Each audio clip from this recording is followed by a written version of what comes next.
Poems of Narad. From Why Are We Here? Part 1.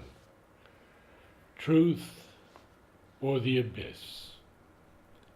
Remembering the terrorist attacks on America and the Mother's Message of 1967. Our reasoned knowledge, resolute and sure, the inner spirit's guidance would defame, for only what is caught by mind is pure, all else a sham, inconsequential game.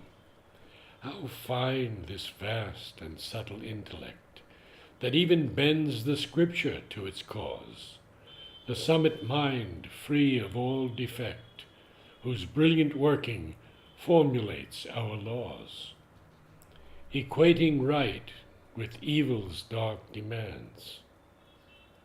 The reckoning hour suddenly shall arrive, to test the base on which our being stands, and though the soul eternal shall survive, will mental man refuse the Godhead's kiss? The choice is clear, truth or the abyss. From the Mother. Men, countries, continents, the choice is imperative, truth or the abyss.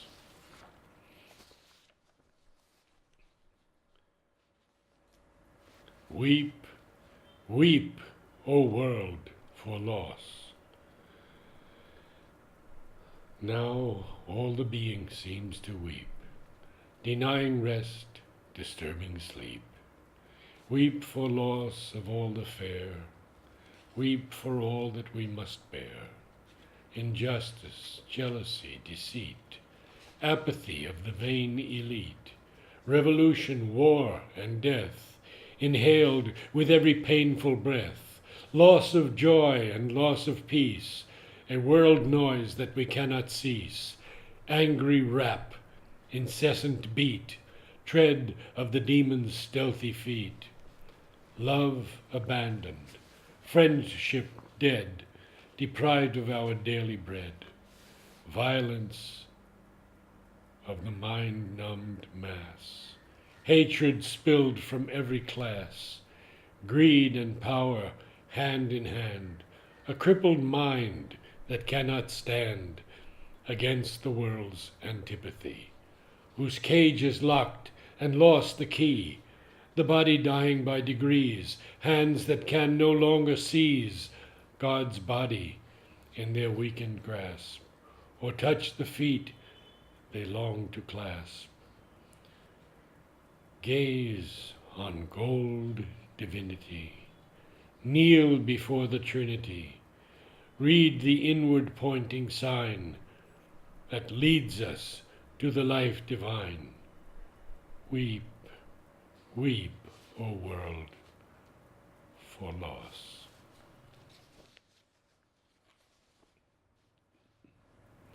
The wealth of all the worlds. Betrayal and mistrust the human coin, and counterfeit the smile on a brother's face, avarice the currency of note, and love the bankrupt word of our disgrace.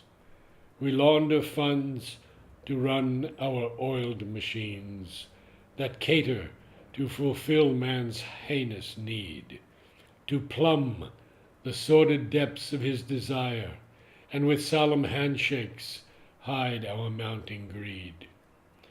Now the soul's account is in default, an overdraft by ego to retain its dominance, asserting all its will. The impoverished spirit, unable to attain the wealth of God that lies within its grasp, the gold and silver of divine decree. Must we continue as we have before, accountants and traders of iniquity? Or shall we hold in trust the sum of truth, become the benefactors of delight, from heaven's vaults that would replenish earth, if we once could touch the omnipresent light, the wealth of all the worlds would then be ours.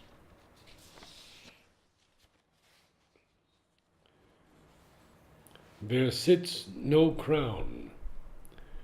There sits no crown on man's lowly head.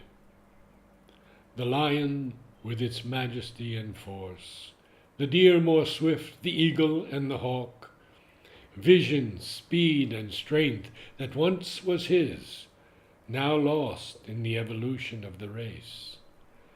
Yet man's progression through the fields of mind changed not his anger, violence, and hate, who flies above the world in steel cocoons, communicates with ease, and maps the stars, but cannot overcome rigidity of self, expanding not the inner soul, impotent to quell his small desires, unable to unite, he then creates 1,000 faiths, in essence still the same, each believing it holds the truth, the ultimate word. The key is lost, the heart's chamber locked, seeking not to find what he misplaced. He goes upon the outward road unchanged, while greed predominates and lust to own.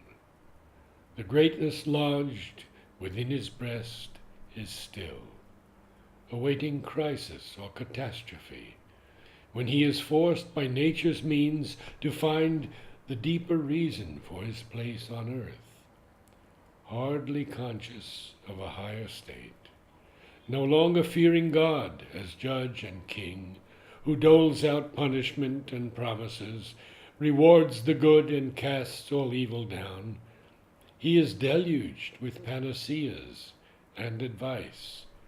1,000 books proclaim the latest cure for illness he inflicted on himself, and every cure reversed within a year. Although he is the warrior of time, magician who can rectify all ills, he looks without to find a useful guide, while in his heart the Godhead waits its hour. Weep, O man.